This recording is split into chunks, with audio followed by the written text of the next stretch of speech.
We want to start asking the tough questions, which will include, ladies and gentlemen, that what is wrong with our governance system? There must be something fundamental with our governance system, because it is that governance system, that which is wrong, that allows people who are actually saboteurs, who are criminals, who are conmen, to be in high office to the extent that they are visiting these to members of the public. Members of Parliament, as you go, don't be afraid. You are elected to defend these people. Make sure that the irreducible minimum is that the Minister of Agriculture, Franklin Nturi, should take responsibility and be relieved from office as he awaits for criminal charges against him. It will be preemptive. We are going to come up with a raft of recommendations.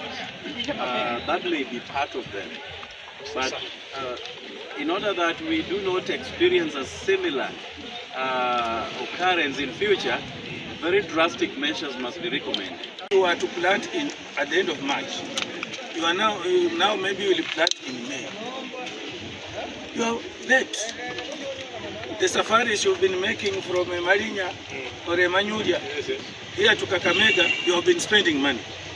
We want, if that conversation is done, it has to include all the loss that the farmer has incurred. As a county assembly, within the purview of our mandate, we are doing investigation. We've taken the samples to KEPHIS, Kenya Bureau of Standards, and the government based. We've also visited the plant that supplied Kakamega County with the fertilizers. And once we get the report from these three agents, we'll be able to do our report and submit it to the people of Kakamega County. Serikali kuu imesema hii mbolea sio mzuri kulingana na uchunguzi wao.